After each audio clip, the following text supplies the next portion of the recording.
nganggo tumbal Semar tukunen kowe. Cedes iki. Meneng wae Pak ngono nek payu larang kekke Pak.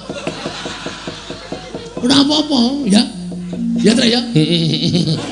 Oh Petra setuju kok. Ora apa-apa ngono nek nyang-nyangane larang tak kekke nggo ora apa mati wae malah penak lho Pak mangane kowe ora perkosa to Pak. Waduh. Ngidoni Semar. Hah?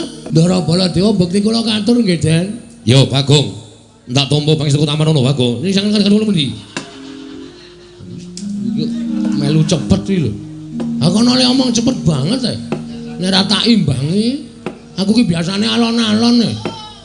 Kono kok cepet. Iya. Wah. Semar aja kaget aku prapta ning Karang Kadempel. Nggih. Wigatosipun menapa? Jejeripun tiyang agung mestinipun boten perlu rawuh enten Karang Kadempel. Cukup panjenengan utusan Nayaka Mandura nimbali dhateng kula. Hadan? Supados sak mangke kula saged sowan ning kok dadak kraya-raya rawuh teng Karang Kadempel. Wigatosipun napa? Kakang Semar. Sawangen Baladewa Kakang Semar dina samengko iki nganti persasat kaya wis ora duwe pangarep-arep urip.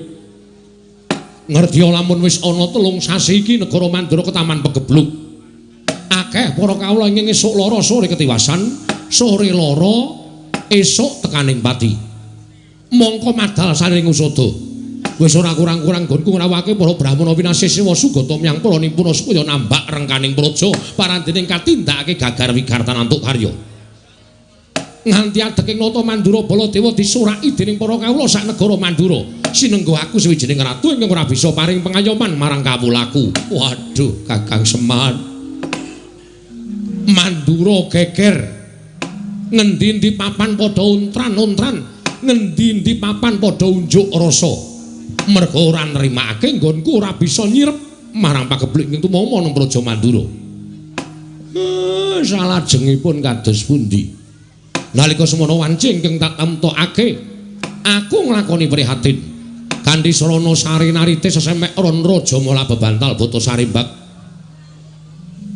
Nalika semana ana wangsiting dewa ingkang paring sasmita lawan Baladewa. Supaya aku sowan marang Karang Kadempel nyuwun biyantu ning Kakang Semar. Lah namung sak kula. Terus kula kenapa cobi kula badhe nyuwun priksa. Kula kadhawan menapa? Ya mung aku yen bakal bloko karo Kakang Semar iki mau, rasaku ora kepenak. Rasaku ora tekan. Ning yen to ngelingi kahanan negaraku, paripaksa aku kudu kuat lan tekan matur marang ngersane Kakang Nayantaka. Nggih, mboten napa-napa, mboten napa-napa. Mang paring pangandikan. Nek pancen Semar kudu dadi srana waluyaning Praja Mandura nggene ketaman pegebluk, kula mboten napa-napa, mang dawuh napa kula nderek. Sampun malih to kadhawuhan minggah gunung. Nadyan kula kadhawuhan jegur segara, kula purun waton dados waluyanipun negara ing Mandura. Kula kadhawuhan beto barang ing awrat kula sagah nglampahi, kula kadhawuhan mlampahi ing tebih kula mboten badhe selak. Waton dika Ndara Baladewa paring dawuh. Ning yen aku matur apa Kakang Semar ora kogel penggali luwe-luwe. Penggalihmu ora pingget mergo atur ing Baladewa. Den, kula niki nek upama ngrasake pinggeting ati, wis tatas runtang-ranting ati kula. Kula niku momong para Pandhawa ora pisan ora pindho digawe gela, kula ya ora apa-apa. Momong Ndara Janaka ora pisan ora pindho digawe kagol ati kula ya ora pingget, ati kula ya ora serik. Upama kula niku ngopeni rasa mangkel, ngopeni rasa sing pingget teng ati, mbok menawa kula wis minggat saka Ngamarta. Kula wis wegah momong para Pandhawa. Ning gandeng tumrap Semar wong urip ing alam padang menika, apik-apike wong urip niku nek linambaran sabar, tuwene ikhlas. Nadyan disebut niku gampang dilakoni angel. Ning apik-apike wong nek iso nglakoni watak sabar lan ikhlas niku dadi mantasaning menungsa, dadi mustikaning titah. Mila monggo Kula aturi paring dawuh Semar kapurih napa? Aja lara atimu aku tak matur marang saniki Kyai Nayantaka. Nggih, mangandika mboten napa-napa. Wanter dawuhing dewa ingkang tak tampa. Nalika semono metu marganing pasumenan. Sasmita dumeling tan ana ing karna swara ingkang tanpa wujud ngandhakake yen to aku kudu isa mboyong marang Kakang Semar prapteng negara Mandura. Lah kersane nek mung diboyong wae kula purun mawon. Terus sakniki kula memperjelaske mawon. Kersane napa? Napa Semar teng mriku ajeng ken ndongani? Napa Semar teng mriku ajeng ken ngabulke napa? Niku rak cethane dadi kula nggawa uba rampis saka omah menyan dupa lan sak piturute. Supaya mengke teng mriku mboten pripun-pripun, mboten golek-golek lan sak piturute. Kakang Semar, kula. Wah, rasaku kok ora mentala. Ampun ngoten lho. Sampeyan nek mboten mentala ngiklaske patine kawula pirang-pirang saben dina mati nyawa kawula Mandura ming perkara sampeyan mboten mentala sampeyan ngiklaske patine kawula sampeyan. Saya ala, saya elek kanalindran sampeyan, saya mboten prayoga cacating para kawula teng sampeyan li dadi nalindra. Kakang Semar, aku mboyong Semar putrane marang negara Mandura dawuhing dewa. Dina samengko Semar kudu dadi tumbal ana negara Mandura. Semar Putranaya.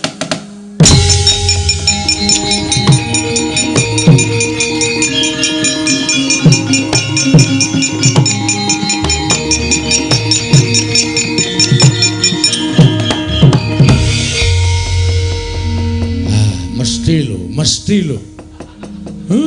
Kowe arep ngopo, Bagong? Kowe arep ngopo? Sik, Pak, meneng wae. Ora usah omong kowe.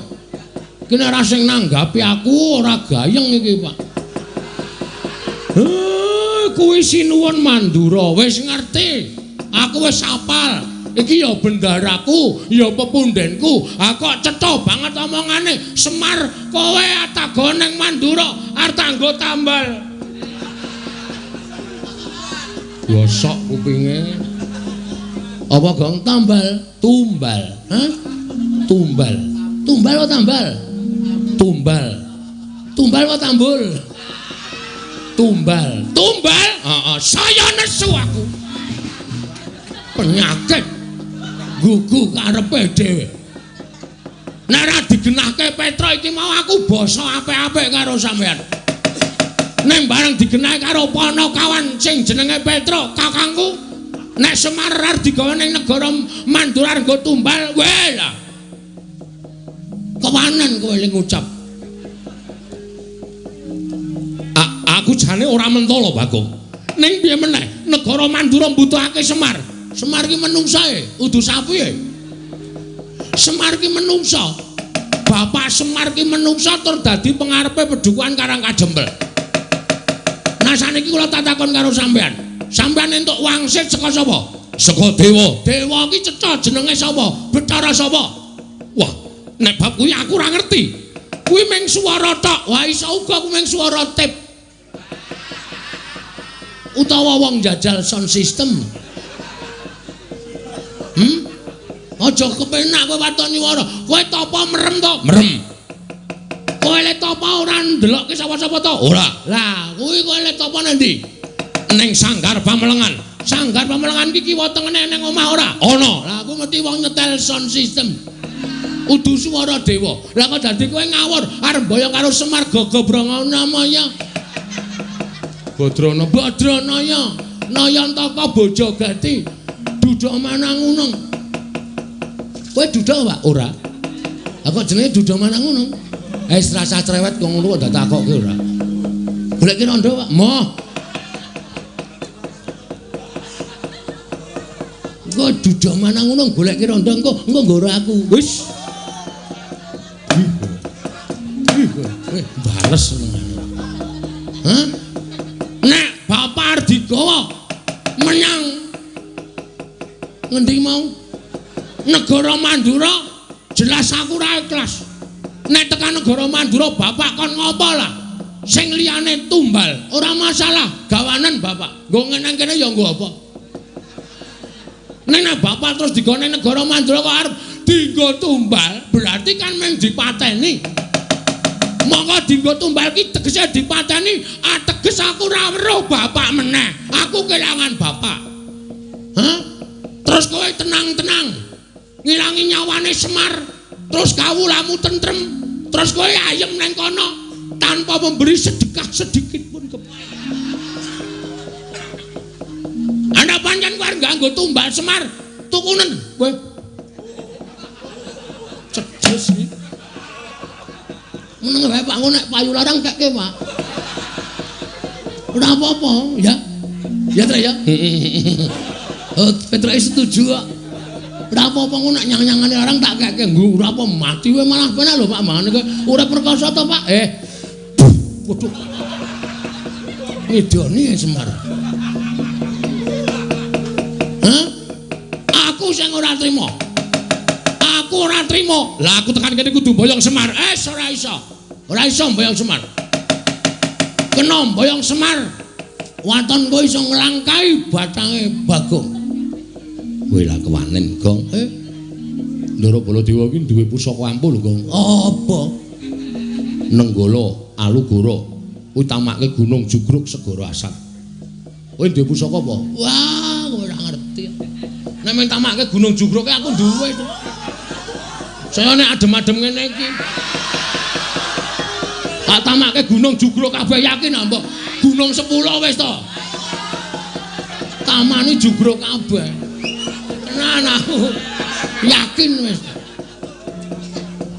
Jenenge apa Mas? Ora tak duduhi jenenge. Nek ngerti duduhi bentuke ya yo. Ya ya.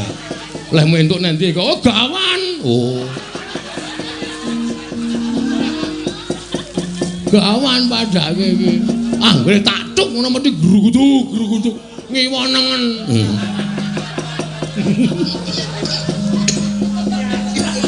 Syukur menggok ra kowe.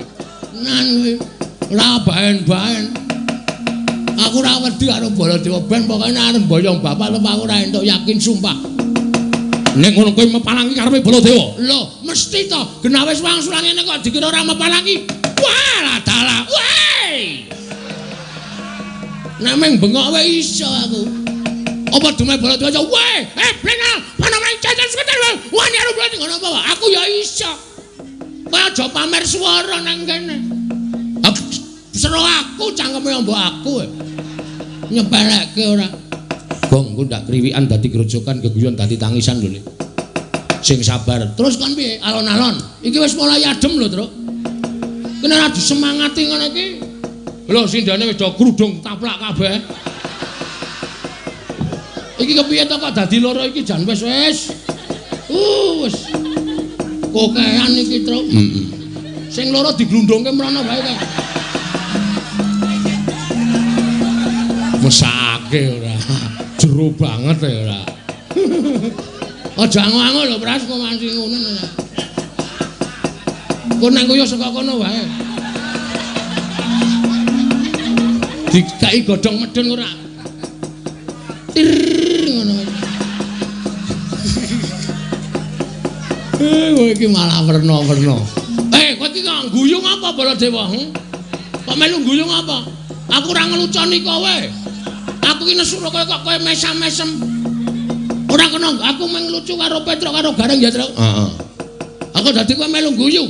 Wah, panusmaning jajalan. Butuhe bapakmu tak boyong itu apa ora? Nek ora entuk tak boyong aja kelakon dosa apa kira-kira kowe kuat nadahi Kyai Nenggala. Kyai Kalogoro Barat. Diar kowe. Ayo, kek pusakamu kuwi mutokke, Gong. Isih kendho e.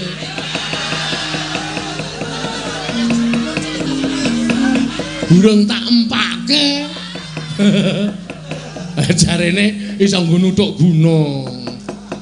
Ha iki nek ora dimatke ya nggo nuthuk ya ora jugrek. Men kaya wong keplok. Iya.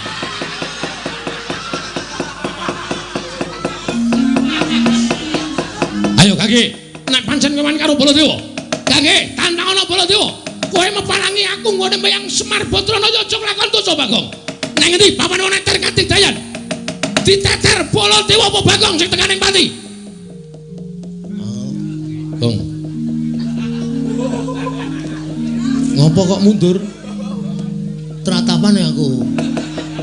Ah terus? Oke. Isin ditonton karo Petro karo Gareng. Iwas bengok-bengok kok ora wani. Oke, nanti papane wong neter kadedayan. Bagong. Mundur. Ngapa, Pak? Mundur. Aja dipisah, Pak. Aja dipisah. Ora tak pisah, mundura. Aku wani, Pak. Ya aning mundura. Kowe ora ngerti kowe iki okol ora nganggo akal. Bapakmu iki deloken temandang ora usah bengok-bengok ning merantasi. Bapak arep gelem diboyong. Ora, ning kowe minggat tok. Kandhani ngeyel ora. Wah, getun aku to. Ra sida gelut getun aku. Gayamu lah. Moto penge iki. Nuwun sewu. Nek sampeyan ajeng boyong kali Semar ngawi, nggo. Kula mang boyong. Kula ikhlas didadekke tumbal teng negara Mandura mboten napa-napa. Kula manut. Yen kowe ikhlas mapana dina iki tak boyong Semar Badranaya. Monggo ndara kula kantun nderek kali sampeyan. Ucap kacarita nalika semanten. Arsamandha Kyai Semar Badranaya nggih Sanata Prabu Baladewa. Eling-eling Semar pusaka bisa kandha jimat kang bisa ngucap kasinungan kadidayan linangkung bebasan Dewa Ngejawantah. Dupi arsa nggrayang Kilurah Semar Badranaya kena dayaning Kilurah Semar Badranaya dawah kalenggak nata Mandura. Ilang sipating nata Mandura nenggih perjineman pasetran daya lumayit nenggih Sang Jaramaya.